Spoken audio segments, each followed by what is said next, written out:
يا مساء الفل حبايبي طلبة تالتة ثانوي، ثانوية عامة تتجمع هنا. خلصنا من شابتر 2 كيميكال اناليسيز، شرحناه كامل على اليوتيوب، حلينا عليه مع كل طلبة السنتر. هنبدأ مع بعض شابتر 3 من الشباتر اللذيذة، كيميكال ايكوليبريم. لو انت لسه متسوح وعايز تبدأ كيمستري من جديد، احب اقول لك ان احنا شغالين سنتر في اماكن كتيرة، هتلاقيها موجودة في كومنت، اول كومنت على الفيديو ده، وبرضه موجودين اونلاين على منصه سنتر الراعي. هتلاقي لينك المنصه موجود برضه في كومنت على اليوتيوب على الفيديو ده، هتلاقي اول كومنت في موعدنا في السنتر والمنصه اللي احنا شغالين عليها. فلو انت طالب جديد ومتسوح في الاونلاين وعايز تشترك معانا، تقدر ان انت تتواصل معانا على صفحه الفيسبوك كيمستري ستيشن امير سلام. اكتب على الفيسبوك امير سلام هتلاقي الصفحه ظهرت لك، او على الارقام اللي موجوده في الديسكربشن. ابعت لنا، هتلاقي حد من الاسيستنت بيرد عليك، هيفهم منك سؤالك. سواء عايز تشترك سنتر هيقول لك المواعيد والاماكن، عايز تشترك اونلاين هيبعت لك لينك المنصه ويقول لك ازاي تعمل اكونت. الموضوع بسيط جدا جدا من وانت قاعد في بيتك. فده لكل الطلبه اللي عندها مشكله وعايزه تنقل سنتر. احب اقول لكم ان احنا موجودين سنتر في اماكن كتيره، ان شاء الله تلاقي مكان يناسبك. او لو اونلاين وعايز تشترك معانا، فاحنا موجودين اونلاين على منصه السنتر، بينزل لك الحصه كامله زائد الحل عليها في وقت قليل، مش خزعبلي زي الناس التانيين. اما بقى الفيديو ده هيبقى عباره عن ملخص شرح سريع، هو شرح على فكره كامل بس هو ملخص مش طويل قوي، على الدرس الاول شابتر 3 كيميكال ايكوليبريم، ماده الكيمستري الثانويه عامه. طبعا في طلبه كتيره شكاكه تقول لك ايه ده الفيديو ده مدته نص ساعه بس او ساعه الا ربع، هو ازاي في ساعه مثلا شرح اول درس في شابتر 3؟ يا عم انا بقول لك اتفرج على اول درس عندي واتفرج على اول درس عند المستر اللي انت معاه، ولو ما لقيتش ان هي نفس الحاجه برهان يا عم. فلكل الطلبه اللي بتشتكي من الاوقات الطويله بتاعه المدرسين الاونلاين، احب اقول لك ان القناه دي بتحل لك المشكله، لان انت هتلاقيني شارح لك نفس الدرس في وقت اقل، لاني ما برغيش ما بهزرش كتير، فهتلاقي ان انا بنجز معاك الكلام. فدلوقتي هنشرح مع بعض اول درس في شابتر 3 كيميكال ايكوليبريم، ان شاء الله في مده لا تتعدى الساعه باذن الله. خلص فيديو الشرح. اما بقى اللي عايزين فيديوهات الحل بتاعه الدرس، فيديوهات الحل بقى هي اللي طويله زي بتوع الاونلاين، بس انا مش هضحك عليك لان الحل انا لازم اقعد احل معاك كتير. اما فيديوهات الحل هي مش موجوده على اليوتيوب، بس لو انت عايزها مش هنبخل عليكم بيها، اكتبوا لنا في الكومنتس اسمك برقم تليفون يكون عليه واتساب، هتلاقينا باعتين لك رساله اوتوماتيك فيها اللينك بتاع المنصه اللي عليها فيديوهات الحل مجاني. فاي حد عايز يسمع فيديوهات الحل بعد ما يخلص شرح، يكتب في الكومنت اسمه برقم تليفون يكون عليه واتساب عشان نبعت له لينك المنصه اللي عليها فيديوهات الحل. وبالتوفيق يا ثانويه عامه. مساء الخير، ازيكم شباب ثالثه ثانوي؟ حابب اعرفكم ان انا ان شاء الله في الفيديو ده هعمل لكم الحاجه اللي انتم منتظرينها، وهي سمري كامل على شابتر 3 كله. طبعا شابتر 3 هعمل له سمري بس مش هينزل في فيديو واحد، هينزل على فيديوهين، بارت 1 وبارت 2. تمام كده؟ شابتر 3 سمعت ان هو عامل مشاكل للناس كتيره، سواء كانوا طلبه عندي او لا، لان هو شابتر كبير يا جماعه، هو الشابتر كبير واسئلته صعبه. طب انا ازاي هقدر اراجعه وانزل المراجعات بتاعته؟ انا ان شاء الله هشرح سمري كامل لشابتر 3 شرح، وهنزل فيديو حل الامتحان على شابتر 3. انا كنت عامل امتحان للطلبه بتوعي على شابتر 3، الامتحان ده كان تقريبا 45 سؤال، فانا هعمل فيديو حل الامتحان ده كله. فانت هتلاقي على الشانل بتاعت اليوتيوب فيه فيديوهات شرح الشابتر 3 وفيديو حل الامتحان. فانا كده براجعت لك الشابتر شرح زائد حل. فاهمين انتوا الفكره؟ وطبعا الامتحان هيبقى مغطي افكار الشابتر كلها، والشرح انا كده كده ان شاء الله ربنا يكرمني واقدر اشرحه كله على قد ما اقدر في اقل وقت. طيب شابتر 3 ده اصلا بيبدا معانا بعنوان كيميكال ايكوليبريم. بعنوان ايه يا شباب؟ كيميكال ايكوليبريم. كيميكال ايكوليبريم قصده بيها التوازن الكيميائي. طيب قبل ما اشرح لسعادتك الكيميكال ايكوليبريم، حابب اتكلم معاك في حاجه اسمها اصلا الايكوليبريم. يعني ايه ايكوليبريم؟ ايكوليبريم يعني توازن. توازن عامله زي الميزان كده، فتبقى في النص. هي دي تعريف الايكوليبريم، او هي دي فكره الايكوليبريم ببساطه. طيب عايز يشرح لك يعني ايه الايكوليبريم اصلا من البدايه. قال لك عشان تفهم يعني ايه ايكوليبريم من البدايه، تعال نشتغل على المثل ده. ده بيكر مقفول، مقفول من فوق وجواه ميه. جواه ايه يا شباب؟ ميه. تمام. هيجي عند البيكر ده من تحته كده هيسخن، فلما يجي يسخن ايه اللي هيحصل للميه؟ الميه هتتبخر. معنى ان الميه تتبخر حصل عمليه ايفابوريشن. حصل عمليه ايه؟ ايفابوريشن. طيب تفضل الميه تتبخر تتبخر تتبخر، ففوق طبعا البيكر مقفول، البخار هيفضل يتجمع فوق عند الايه؟ عند الزور كده بتاع الايه؟ البيكر ده. فتفضل تسخن تسخن والايه؟ والووتر فيبر يزيد. اصبح كده عندنا ووتر فيبر بريشر. يعني ايه ووتر فيبر بريشر؟ ضغط بخار الميه. يعني بخار الميه اللي فوق ده عامل ضغط. عامل ايه يا شباب؟ ضغط. ليه؟ لان انا عمال اسخن. فايه هو الووتر فيبر بريشر؟ هو الضغط بتاع بخار الميه في الجو عند درجه حراره معينه. مش انت كل ما بتسخن البخار بيطلع لفوق؟ فانت كل ما بتسخن البخار فوق بيزيد فبيعمل ضغط، ففوق بيبقى فيه ضغط البخار الميه. طيب سعادتك فضلت مكمل تسخين فانت كل ما بتسخن زياده ايه اللي بيحصل؟ البخار بتاع الميه بيزيد اكتر، فالضغط بتاع بخار الميه فوق بيبقى ماله؟ بيبقى زايد جدا جدا جدا، فبيسموه ساتيوريتد ووتر فيبر بريشر. ايه الفرق بين الووتر فيبر بريشر العادي والساتيوريتد؟ ان هنا ده ضغط الميه الطبيعي فوق، لكن هنا ده اعلى ضغط للميه بتاع الووتر فيبر، اعلى ضغط للايه سوري للبخار بتاع الميه فين؟ في الاير. فانت سعادتك اول ما بتسخن بيبقى الووتر فيبر بريشر عادي، ضغط بخار الميه عادي، تفضل مكمل تسخين بخار الميه فوق بيزيد جامد، فالضغط ماله؟ بيزيد جامد، فهنا ده بيبقى ماكسيمم ووتر فيبر بريشر، اعلى ضغط ممكن في الحته اللي فوق دي. فهمت كده الفكره؟ اتفهمت يا مستر؟ طب انت عايز توصل ايه برضه يا مستر؟ عايز اوصل لسعادتك هنا حاجه، ركز معايا. سعادتك انا هنا فضلت مسخن، فضلت إيه يا شباب؟ مسخن، فانا طول ما بسخن البخار بيفضل فوق يزيد، فبيعمل حاجه اسمها ووتر فيبر بريشر. طب انا لو كملت تسخين الووتر فيبر بريشر هيزيد ويبقى ماكسيمم ووتر فيبر بريشر. طب انا فضلت مكمل تسخين، هل في مكان تاني فوق لاي بخار ميه؟ قال لك لا. امال ساعتها يحصل ايه؟ ساعتها يحصل عمليه عكسيه، عمليه اسمها الكوندنسيشن. عمليه اسمها ايه يا شباب؟ كوندنسيشن. يعني ايه بالعربي كوندنسيشن؟ تكثيف. وما هو التكثيف؟ هو تحول بخار الميه، تحول البخار الى ميه. تبدا بدل عمليه التبخر يحصل عمليه تكثيف. يعني ايه عمليه تكثيف؟ يعني البخار يتحول لميه. البخار يتحول لايه؟ لميه. فمعنى ان انت الووتر فيبر بريشر فوق بقى عالي جدا، يعني مفيش مكان لاي نقطه ميه زياده ان هي تتبخر، تبتدي تحصل عمليه عكسيه وهي عمليه الكوندنسيشن. يعني ايه كوندنسيشن؟ يعني البخار بقى هو اللي يتحول لميه، البخار ينزل يتحول لميه. طب وايه الفكره من كده؟ الفكره ان سعادتك طول ما انت بتسخن كل نقطه ميه طالعه تتبخر قصادها نقطه بخار نازله تتكثف. فهل كده كميه الميه هتتغير ولا ثابته؟ طبعا ثابته. هو ده الايكوليبريم، هي دي الفيزيكال ايكوليبريم، دي الايكوليبريم عامه. فهمت الفكره ماشيه ازاي؟ هنا حصل عمليتين عكس بعض بنفس الكميه، وهما عمليه الايفابوريشن وهي بخار الميه او تبخير الميه، عكسها بيحصل عمليه الكوندنسيشن وهي تكثيف الميه، يعني تحول البخار الى ميه. اتفهم كده الفكره ماشيه ازاي؟ فانت سعادتك طول ما انت بتسخن الميه بتتبخر. طب بعد ما البخار يزيد فوق اللي بيحصل؟ بيحصل عمليه تكثيف، البخار يتحول لايه؟ لميه بنفس الكميه. بنفس الكميه. طب كده يا معلم لو انا واقف من بعيد وببص على البيكر دي، هل الاقي كميه الميه اتغيرت ولا كميه الميه ثابته؟ كميه الميه ثابته طبعا. ليه يا فندم؟ لان كل نقطه ميه بتنقص نتيجه انها بتتبخر قصادها نقطه بخار، او قصادها يعني موليوم من البخار نازله ايه؟ تتكثف وتتحول لميه، فبالتالي كميه الميه ثابته، اي حاجه تنقص منها ترجع تزيد تاني. فانت لو باصص من بعيد هي كميه الميه ثابته، لكن لو قربت هل هي فعلا ثابته ولا عماله تقل وتزيد تقل وتزيد؟ لا، هي عماله تقل وتزيد لان بيحصل عمليتين عكس بعض. اللي انا قلته ده هو تعريف الايكوليبريم سيستم. بيقول لي ساعتك ان هو ستيشنري سيستم ابارنتلي، هو نظام ثابت ظاهريا، من بعيد يبان ان هو ثابت، لكن لو قربت لا، انت لو قربت في عمليتين عكس بعض بيحصلوا عمليه ايفابوريشن وعمليه كوندنسيشن. فبيقول لك ان هو نظام ثابت ظاهريا but dynamic system in reality، ولكنه متحرك في الحقيقه. فهمت الفكره ماشيه ازاي؟ فهو يبان لك ثابت من بعيد ولكنه في الحقيقه ايه؟ متحرك. انا كده حبيت ان انا اشرح لك الايكوليبريم سريعا عشان بس افهمك. طبعا بعد اللي احنا قلناه ده عمر الايكوليبريم هتبقى مظبوطه لو الفيزل دي كانت مفتوحه. بمعنى ايه؟ بمعنى هو بيقول لك لو الفيزل دي كانت مفتوحه هل كان هيحصل ايكوليبريم؟ اكيد اللي بيفكر هيقول لك لا. ليه؟ لان البخار هاي تي، ومعنى ان البخار طار فما فيش اي ضغط بخار ميه فوق، فما فيش عمليه كوندنسيشن هتحصل لان البخار ما بقاش موجود خلاص. فهمت الفكره؟ فبيقول لك عشان يبقى في ايكوليبريم لازم البيكر دي تكون مقفوله عشان البخار ما يطيرش. تمام؟ طب وايه هي الايكوليبريم؟ الايكوليبريم عباره عن ان الريت اوف ايفابوريشن، سرعه التبخر، قد الريت اوف كوندنسيشن، قد سرعه التكثيف. وانس ان انت وصلت لكده يبقى انت وصلت للايكوليبريم يا استاذي. فبيقول لك ان انت الايكوليبريم مش هتبقى موجوده الا لما الفيزل تكون مقفوله. لازم الفيزل تكون مقفوله. ليه؟ عشان البخار ما يطيرش لفوق ويفضل يتجمع يتجمع يتجمع ويرجع يتكثف تاني لما يبقى مفيش مكان لاي نقطه ميه انها تتبخر زياده. تمام كده يا شباب؟ فبيقول لك ان الفيزل لازم تبقى مقفوله عشان البخار ما يطيرش والكلام ده كله. طبعا بيقول لي سعادتك ان الايكوليبريم، بيقول لي ساعتها كده ان الايكوليبريم سوري is a dynamic process. الايكوليبريم دي عباره عن dynamic process. يعني ايه dynamic process؟ عمليه متحركه. ما انا قلت لسعادتك ان الايكوليبريم دي بتتم عن طريق عمليه واحده ولا عمليتين؟ عمليتين، ولازم أن يكونوا عكس بعض بنفس الكميه.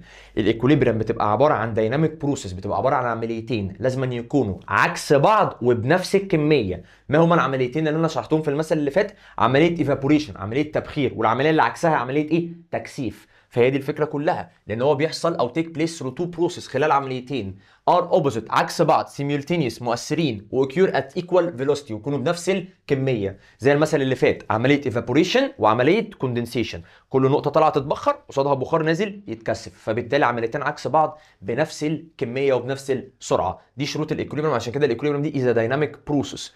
تمام كده يا شباب؟ طيب تمام. نيجي هنا بقى لحاجه مهمه جدا جدا، وهي يا معلم تايب اوف كيميكال رياكشن، انواع الكيميكال رياكشن. عندنا كيميكال رياكشنز دي بتتقسم لنوعين. طبعا زي ما قلت لكم ده سمري، فانا شغال بسرعه، فاهمين انتوا الفكره؟ يعني انا مايل ان انا بعيد اللي انا شرحته تاني، سواء كنت طالب عندي او طالب عند اي حد تاني، انت كده كده سامع الشرح ده كله، انا بس مايل ان انا براجع لك عشان تستفاد بيها في نص السنه، في اخر السنه، مهم يعني قبل الامتحانات يبقى ايه في سمري سريع كده يذكرك بالايه بالشرح كله. تمام؟ طيب نيجي لانواع الرياكشن. عندنا سعادتك كومبليت رياكشن وريفرسبل رياكشن. كومبليت رياكشن هي رياكشنات بتحصل في اتجاه واحد، غير قابله للرجوع، غير قابله للرجوع. طيب ليه يا مستر رياكشنات بتحصل في اتجاه واحد؟ ليه الكومبليت رياكشن ده بيبقى irreversible غير قابل للرجوع؟ ببساطه شديده سعادتك، معنى ان الرياكشن ده بيحصل في اتجاه واحد، زي مثلا لما اجي اقول لسعادتك هنا ايه؟ الرياكتنت بتطلع برودكت، الرياكتنت بتطلع ايه؟ برودكت. هل ينفع البرودكت ترجع تطلع رياكتنت؟ لا، ده بيحصل في اتجاه واحد، كل رياكتنت تطلع برودكت. طب وده ليه يا مستر؟ ده ببساطه شديده لان اكيد في، افتكرها كده، شخص واطي من البرودكت هرب، واحد واطي وهرب. طب وامتى البرودكت ده بيبقى واطي ويهرب؟ البرودكت ده بيبقى واطي ويهرب في حالتين، سواء كان سوليد او كان جاز. ما هو انت لو جاز البرودكت كده طار، فمش هيعرف يرجع تاني يكون الرياكتنت. طب لو كان حاجه من البرودكت سوليد، دي هتترسب، فمش هتعرف ترجع تاني تكون لي برضو الرياكتنت. فامتى الرياكشن يا فندم بيبقى كومبليت في اتجاه واحد، ما بيروحش ويرجع؟ لما يبقى في حد من البرودكت ايه او ايه؟ سوليد او جاز. جاز طار خلاص مش هيبقى موجود، سوليد اترسب وبرده مش هيشارك في الرياكشن. تمام كده؟ فلو جينا بصينا على الامثله اللي هو مديها لنا، بص كده سعادتك، ده مثال على ايه؟ على الكومبليت رياكشن.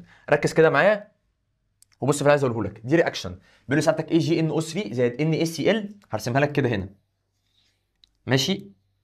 هو جاب الحاجات دي مع بعضها، اي جي ان او 3 زائد ان اي سي ال بتطلع ايه؟ ان اي ان او 3 زائد اي جي سي ال سيلفر كلورايد، ده واي بي بي تي، ده سوليد، ده برسيبيتيت.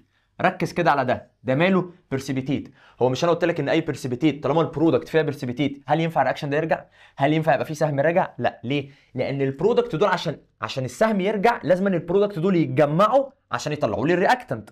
طب ما عشان البرودكت دي تتجمع لازم يكون ده موجود وده موجود. انا هنا بقى عندي الاي جي سي ال ده مش موجود. ليه يا مستر؟ لانه ببساطه اتعمل في شكل برسيبيتيت، والبرسيبيتيت ده معناه ان هو مش بيدوب في الميه، غير قابل للذوبان في الميه، فده معناه ان هو هرب. فلو يقول لك ازاي يا مستر ده برسيبيتيت اهو والميه اهي؟ ايوه يا بابا، هل هو جوه الميه؟ هل هو دايب في الميه؟ هل هو مشارك؟ لا. فساعتها كده يبقى هو هرب. يبقى سعادتك عشان ترجع، عشان الرياكشن يرجع، لازم ان البرودكت يتقابلوا عشان يطلعوا لي الرياكتنت. طب هنا البرودكت هل كلهم موجودين ولا في واحد واطي؟ في واحد واطي وهرب، هرب في شكل ايه؟ سوليد، اللي هو الاي جي سي ال. تمام؟ ده كان شرح المثل ده. طب نيجي للمثل الثاني سعادتك. المثل الثاني بيقول لي سعادتك هنا ايه؟ ثانيه واحده. هنا بقى ده المثل الثاني بيقول لي سعادتك هنا ايه؟ ام جي مغنيسيوم زائد 2 اتش سي ال هيدروكلوريك اسيد تطلع لك مغنيسيوم كلورايد زائد هيدروجين جاز. مغنيسيوم كلورايد زائد هيدروجين ايه؟ جاز. هنا في حد واطي؟ مين؟ الهيدروجين. ده ليه يا مستر واطي؟ اهو ببساطه لان هنا هو في شكل جاز. هو في شكل ايه؟ جاز. فسعادتك لو شغال جوه البيكر زي كده هتلاقي ان الهيدروجين ده ماله؟ خرج، طلع، مشي. طب ولما الهيدروجين ده يمشي، هل المغنيسيوم كلورايد هتلاقي حاجه تمسك معاه عشان ترجع ولا لا؟ لا. فساعتها الرياكشن ده مش هيقدر يرجع تاني، لان في واحده من البرودكت هربت في شكل ايه؟ في شكل جاز. يبقى كده خلينا متفقين مع بعضينا يا شباب ان الكومبليت رياكشن هي الرياكشنات اللي بتحصل في اتجاه واحد. بتحصل في اتجاه ايه؟ واحد، اللي هو اتجاه الفورورد، وغير قابله للرجوع. امتى الرياكشن تحصل في اتجاه واحد وما تقبلش للرجوع؟ تبقى ايه؟ ريفرسبل في حالتين، سواء كان في حد من البرودكت جاز او في حد من البرودكت سوليد. سواء كان جاز او سوليد، جاز هرب، سوليد برضه هرب. فاهمها؟ افتكرها بالشخص الايه؟ الواطي. خلينا بقى متفقين مع بعض. نرجع نكمل. نيجي بقى للنوع الثاني يا معلم، وهو مين؟ الريفرسبل رياكشن. ريفرسبل رياكشن يعني رياكشنات قابله للايه؟ للرجوع. يعني البرودكت ينفع ترجع تكون رياكتنت. طب امتى يا مستر امير الرياكشن تبقى ريفرسبل قابله للرجوع؟ سواء كان البرودكت ولا فيها، برافو عليك، سوليد، ولا فيها ايه تاني؟ جاز. طالما البرودكت ولا فيها سوليد ولا فيها جاز، ساعتها تقدر ترجع تاني. فاهمك كده الفكره؟ المثال اللي جايبه لك عليها ايكويشن طبعا من الاورجانيك، بعرف ان هي ايكويشن اورجانيك طالما فيها سيهات وحاجات زي كده. هنا جايب لي سعادتك اسيتيك اسيد CH3COOH زائد ايثايل الكحول بتطلع لك ايثايل اسيتيت استر زائد ووتر. خلينا متفقين مع بعض كده، عايز تبقى مركزه. الايكويشن دي بنسميها استرفيكيشن. بنسميها ايه؟ استرفيكيشن. ليه استرفيكيشن؟ لان الايكويشن دي ببساطه بتكون لي ماده الاستر، والاستر دي احدى العائلات في الاورجانيك اللي بتتميز بان هي ذات رائحه عطريه والكلام ده كله. تمام؟ ده كلام لسه هتاخدوه قدام في الاورجانيك ان شاء الله، بس المهم يعني عايزك شكل الايكويشن دي تكون فاهم ان هي اسمها استرفيكيشن. ركز بقى معايا يا معلم، انا حطيت ده زائد ده طلع لي ده وده. ركز كده في البرودكت. هزوم لك عليها شويه. هل البرودكت فيها اي جاز او سوليد؟ لا، البرودكت عباره عن اكوس وليكويد. طب طالما ولا فيها جاز ولا فيها سوليد، يبقى دي ريفرسبل ولا مش ريفرسبل؟ ريفرسبل، يعني تقدر ترجع تاني. طب ومعنى ان هي تقدر ترجع تاني، ده معناه ان البرودكت ينفع يتجمعوا ويرجعوا يكونوا لي الرياكتنت. ليه يا مستر؟ لان البرودكت ولا فيها جاز ولا فيها سوليد. فهمت انت الفكره ماشيه ازاي؟ طيب ببساطه شديده، لو انا عامل الايكويشن دي جوه البيكر ده وجيت بصيت جوه البيكر ده، هلاقي الرياكتنت بس ولا البرودكت بس ولا الاثنين؟ برافو، هلاقي الاثنين. ليه؟ لان ولا الرياكتنت هتخلص ولا البرودكت هتخلص. ليه؟ لان كل شويه رياكتنت رايحين يعملوا برودكت قصادهم شويه برودكت راجعين يعملوا ايه؟ رياكتنت. فولا ده بيخلص ولا ده بيخلص. ليه؟ لان في فورورد وفي باكورد، فكل شويه من الرياكتنت رايحين يكونوا البرودكت قصادهم شويه برودكت راجعين يكونوا الايه؟ الرياكتنت. فبالتالي الرياكتنت والبرودكت بيبقوا موجودين جوه الميديم، موجودين جوه الايه؟ الميديم. الميديم ده اللي هو الميه او البيكر اللي انت شغال فيه يا فندم. طب وايه الدليل؟ الدليل مكتوب عندك برضو في المنهج، عليك في المنهج. قال لك هات ليتمس بيبر، تمام، حطها جوه السوليوشن ده. احنا عايزين نثبت ان الرياكتنت ازاي موجوده. انا طول عمري يا مستر متعلم من زمان ان اي رياكشن الرياكتنت بتطلع البرودكت والرياكتنت بتخلص. لا، هنا بقى انا بقول لك ان الرياكتنت بتطلع البرودكت بس الرياكتنت ما بتخلص، بتفضل لسه موجوده. فاهم اللي انا عايز اوصله لك ايه؟ طب ما الدليل؟ قال لك الدليل ان الحاجات اللي طالعه دي يا فندم، الحاجات اللي بتطلع من الرياكشن اللي هو المادتين دول، اللي هو الاستر والووتر، دول نيوترال برودكت. يعني نيوترال برودكت يعني مش بيأثروا على الليتمس بيبر. يعني لو جبت ليتمس بيبر وحطيتها في السوليوشن مش هتتغير. ليه؟ لان دول نيوترال برودكت. فجابوا الليتمس بيبر حطوها في السوليوشن لقوها بقت ريد. طب ده لون الليتمس اتغير بقى ريد، معنى ان هو بقى ريد ان في اسيد. طب هل في البرودكت اللي طالعه دي في اسيد؟ قال لك لا، دي نيوترال برودكت. امال الاسيد ده فين؟ ده في الرياكتنت. فده معناه ان كده الرياكتنت جوه الميديوم ولا مش جوه؟ جوه. فاثبتوا ان في النوع ده من الرياكشنات الرياكتنت والبرودكت بيفضلوا ايه؟ موجودين. طب وما الدليل؟ الدليل ان لون الليتمس بيبر اتغير للاحمر ولا ما اتغيرش؟ اتغير للاحمر. طب وايه اللي خلاه احمر؟ ان في اسيد. طب ما الاسيد ده في الرياكتنت، يبقى الرياكتنت جوه الميديوم. فهمت الفكره كده ماشيه ازاي؟ فاللي انا عايز اوصله لك ان ولا الرياكتنت بتخلص ولا البرودكت بتخلص، والاثنين موجودين جوه الميديوم، والدليل ان لون الليتمس بيبر اتغير. تمام كده يا شباب؟ تمام يا مستر.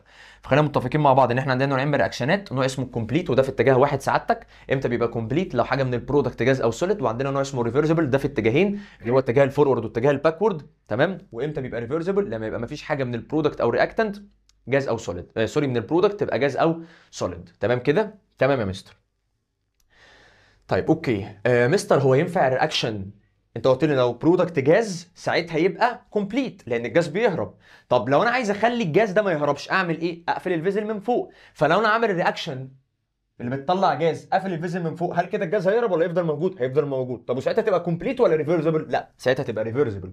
فعايز اقول لساعتك ان الجازز اللي بتبقى في كلوزد فيزل دي بتبقى ريفرسبل، قابله للرجوع، قابله للايه؟ للرجوع، لان ببساطه شديده الجاز بيهرب. طب لو انا قفلت الفيزل من فوق الجاز مش هيهرب فهيفضل موجود، فهيقدر يرجع يكون الرياكتنت تاني. يبقى مش اي جاز والسلام تبقى كومبليت، لا، ممكن تبقى بتطلع جاز وتبقى ريفرسبل. امتى؟ لو قفلت الفيزل. لو قفلت الايه يا شباب؟ الفيزل. طيب انا كده تقريبا شرحت لك الايكوليبريم وشرحت لك انواع الرياكشنات، وجه الوقت بقى ان انا اشرح لك الكيميكال ايكوليبريم، التوازن الكيميائي. اللي فات ده كان التوازن بس، دلوقتي التوازن الكيميائي. عايز اشرح لك الكيميكال ايكوليبريم. طيب ساعتك مبدئيا كده الكيميكال ايكوليبريم لو انت واد ناصح تتوقع هتطبقها على انهي نوع من الرياكشنات؟ على النوع الكومبليت ولا الريفرسبل؟ طبعا مكتوب قدامك ان هي الريفرسبل، بس انا عايزك تفكر ليه. بقول لك ببساطه الايكوليبريم دي بتبقى عباره عن عمليه متحركه. عمليه متحركه، قصدي عمليه واحده بقى ولا عمليتين؟ عمليتين، والعمليتين دول لازم يكونوا عكس بعض، زي عمليه التبخير وعمليه الايه؟ التكثيف. طيب مين دول؟ مين في انواع الرياكشن دي اللي كان بيتم عن طريق عمليتين؟ اكيد الريفرسبل، لان الكومبليت ده كان بيمشي في اتجاه واحد، عمليه واحده بس اللي هي الفورورد. لكن سوري، الكومبليت كان بيمشي في اتجاه واحد اللي هي الفورورد، لكن الريفرسبل ده بيمشي في ايه؟ في اتجاهين، فورورد برافو وباكورد. فهنا في عمليتين عكس بعض ولا مش عكس بعض؟ عكس بعض، بنفس السرعه بنفس السرعه. يبقى هنا بيحصل كيميكال ايكوليبريم. بيحصل ايه يا شباب؟ كيميكال ايكوليبريم. وما هي الكيميكال ايكوليبريم؟ الكيميكال ايكوليبريم هي حصول عمليتين او وجود عمليتين عكس بعض. مين هما العمليتين؟ الفورورد رياكشن والباكورد ايه؟ رياكشن. طب وانا امتى يا مستر اوصل للايكوليبريم؟ توصل للايكوليبريم لما سرعه الفورورد تبقى قد سرعه الايه؟ الباكورد. وانس ان سرعه اللي رايح يكون البرودكت قد سرعه اللي راجع يكون الرياكتنت، يبقى انت كده يا معلم ثبت، ولا ده هيزيد ولا ده هيزيد، هيفضلوا ثابتين. فاهم كده الفكره؟ فده ببساطه الكيميكال ايكوليبريم. عايز اقول لسعادتك ان الكيميكال ايكوليبريم دي بتحصل في نوع واحد بس من الرياكشنات وهو الريفرسبل رياكشن. طب اشمعنى يا مستر الريفرسبل رياكشن؟ لان ببساطه الريفرسبل رياكشن فيها عمليتين عكس بعض. عمليتين عكس ايه؟ بعض. وما هما العمليتين العكس بعض؟ العمليتين العكس بعض دول سعادتك اللي هما عمليه الفورورد رياكشن وعمليه الباكورد ايه رياكشن، وما ينفعش تحصل في الكومبليت، لان ببساطه شديده الكومبليت رياكشن ده بيحصل في اتجاه واحد. طيب اوكي يا مستر، احنا كده فهمنا الكلام ده. ركز كده بقى معايا. بص يا بابا، عايزك كده تركز وتحفظ ان انا عندي شرطين للكيميكال ايكوليبريم، سمعهم ورايا. اول شرط سعادتك لازم أن يكون الريت اوف فورورد قد الريت اوف باكورد، سرعه اللي رايح قد سرعه اللي راجع. شفت حاجتين لازم يكونوا ايكوال، مين هما؟ ريت اوف فورورد ايكوال ريت اوف باكورد، سرعه اللي رايح قد سرعه اللي راجع. الشرط رقم 2 بيقول لك ان الكونسنتريشن اوف رياكتنت اند برودكت كان نوت بي تشينجد، يعني من الاخر تركيز الرياكتنت والبرودكت يفضل ثابت. يفضل ايه يا فندم؟ ثابت. تيك كير، انا عندي شرطين، شرط ايكوال وشرط كونستنت. مين اللي لازم يكونوا ايكوال؟ ريت اوف فورورد وريت اوف باكورد، دول لازم يكونوا ايكوال. مين اللي لازم يكونوا كونستنت؟ اللي لازم يكونوا كونستنت تركيز الرياكتنت وتركيز الايه البرودكت، دول اللي لازم يكونوا كونستنت. لازم تركيز الرياكتنت يبقى كونستنت والبرودكت يبقى كونستنت. يعني ببساطه شديده لو جينا مثلا عملناها في شكل رسمه، في شكل ايكويشن دي كده، الرياكتنت بتروح تطلع البرودكت. ايه هي الشروط عشان هنا يحصل كيميكال ايكوليبريم؟ الشروط ان لازم اتجاه الفورورد او سرعه الفورورد تبقى قد سرعه الايه الباكورد. لكن هل لازم تركيز الرياكتنت يبقى قد تركيز البرودكت؟ لا، لازم يكونوا ثابتين. مستر مش لازم يكونوا ثابتين في النص بالظبط، لا، ممكن يثبتوا في اي حته. فاهم انت الفكره؟ يعني ممكن اثبت والرياكتنت مثلا ب 20 لو احنا اعتبرنا التوتال 100 فتبقى البرودكت ب 80. وممكن اثبت لو الرياكتنت ب 50 فتبقى البرودكت 50 اللي هي النص بالظبط. وممكن اثبت والرياكتنت 80 فتبقى البرودكت بكام يا معلم؟ ب 20. فاهم انت الفكره؟ تثبت في اي مكان، تثبت في اي مكان. الايكوليبريم بوزيشن عندي قابل للتغيير. ايكوليبريم بوزيشن وضع الثبات سبته عند ايه؟ سبته عند الرياكتنت وهي ب 20 والبرودكت وهي ب 80 او 50 50 او 80 20. الايكوليبريم بوزيشن قابل للتغير عادي عندي. لكن ايه اللي لازم يكون ايكوال؟ سرعه الفورورد قد سرعه الباكورد، يعني سرعه اللي رايح قد سرعه اللي راجع. لكن مش لازم كميه الرياكتنت تبقى قد كميه الايه البرودكت. فانا كده عندي شرطين، ريت اوف فورورد ايكوال ريت اوف باكورد. تاني شرط كونسنتريشن الرياكتنت والبرودكت كونستانت. المهم ان هي تثبت فين مش مشكله عندي. الفكره كده ماشيه ازاي؟ تمام يا مستر. طيب نكمل مع بعضينا. بيقولوا ساعتك ان الايكوليبريم بتفضل محافظه على نفسها طالما مفيش بيرسيبيتيت اتكون او جاز اتكون، لان وانس ان في بيرسيبيتيت او جاز ساعتها مش هتبقى ريفرسبل، هتبقى كومبليت بس. فاهم كده الفكره؟ وطبعا طالما انت ما غلطتش في حاجه في التمبريتشر او البريشر، وهنشوف الكلام ده مع بعضينا دلوقتي. بيقول لي سعادتك وي نوت ذات، خد بالك هي كده الكيميكال ايكوليبريم اللي انا حكيت لك عنها اللي هي ليها شرطين دي تحصل في النوع الريفرسبل ولا الكومبليت؟ برافو عليك، الريفرسبل. لان الريفرسبل ده بيتم عن طريق عمليه واحده ولا عمليتين؟ عمليتين، مظبوط. مين هم العمليتين؟ العمليتين هم عباره عن الفورورد رياكشن والباكورد رياكشن. لازم يحصلوا بنفس الايه؟ بنفس السرعه، يحصلوا بنفس السرعه. تمام كده الفكره؟ وبعد ما هم يحصلوا بنفس السرعه لازم يكون تركيز الرياكتنت والبرودكت كونستانت، يكون التركيز بتاع الاثنين ايه؟ كونستانت. طب هل ينفع الكيميكال ايكوليبريم يا فندم تتطبق على الكومبليت رياكشن؟ لا، لان الكومبليت رياكشن ده يا باشا بيحصل في اتجاه واحد. طالما بيحصل في اتجاه واحد يبقى ما فيش عمليتين عكس بعض، فبالتالي ما فيش اي كيميكال ايكوليبريم هتتكون. ده كده كده الجيف ريزون ده. طيب ببساطه شديده كده يا فندم هسألك على حاجه، هل الكيميكال ايكوليبريم دي بتبدا على طول؟ هل وانس ان انا حطيت الرياكتنت على بعضها هيحصل كيميكال ايكوليبريم على طول ولا بتبدا بعد حبه وقت؟ طبعا بتبدا بعد حبه وقت. ليه؟ لان ببساطه شديده يا فندم سعادتك اي رياكشن انت بتجيب الرياكتنت وبتطلع ايه؟ برودكت. في بدايه الرياكشن لو انت لسه حاطط الرياكتنت بتفضل الرياكتنت تقل شويه بشويه بشويه، والبرودكت يزيد شويه بشويه بشويه لحد ما ايه؟ ما يثبتوا، ويبقى كميه الرياكتنت قد كميه الايه وسوري يعني يثبتوا عند حاجه معينه، ويبقى سرعه اللي رايح قد سرعه اللي ايه اللي راجع. سؤالي، هل الايكوليبريم دي بتبدا على طول ولا لازم في البدايه الرياكتنت تقل والبرودكت تزيد؟ لا، لازم في البدايه الرياكتنت تقل والبرودكت مالها تزيد وبعد كده يثبتوا. فده معناه ان الكيميكال ايكوليبريم مش بتبدا على طول ولكنها بتحتاج حبه وقت علشان تبدا. تفهم كده الفكره ماشيه ازاي؟ يبقى مفيش حاجه اسمها ان الكيميكال ايكوليبريم تبدا على طول، لا، بتحتاج حبه وقت وبعد كده بايه؟ بتحصل الكيميكال ايكوليبريم. تمام كده يا شباب؟ تمام يا مستر. فده كان الكلام هنا. طيب نكمل بقى مع بعضينا. بيقول لي سعادتك هنا ايه؟ The effect of changing concentration on the equilibrium. طبعا دي الاسئله اللي بتيجي بقى على الشابتر ودي شكل الاسئله. طبعا الاسئله هنا بتبقى نوعا ما سهله لان دي اسئله شرح. طب الاسئله الصعبه يا مستر هنشوفها فين؟ هتشوفها بقى في الفيديو بتاع حل الامتحان. فاهم انت الفكره؟ فانت لازم لو انت ناوي تعمل مراجعه على شابتر 3 تتفرج على الشرح الاول وبعد كده حل الامتحان. تمام؟ طيب نبص مع بعضينا. بيقول لك ايه اللي هيحصل لو غيرت الكونسنتريشن؟ ايه اللي هيحصل للايكوليبريم؟ يعني انا دلوقتي عندي ايكويشن زي كده، جيت انا لعبت في الكونسنتريشن بتاع الرياكتنت والبرودكت، ايه اللي هيحصل للايكوليبريم؟ التوازن، هل هيبوظ ولا هيفضل ثابت ويحافظ على نفسه؟ طبعا هيفضل ثابت ويحافظ على نفسه. ازاي يا مستر؟ هوري سعادتك دلوقتي. طيب هنا يا باشا في المثل ده جاي بيقول لي سعادتك هنا ايه؟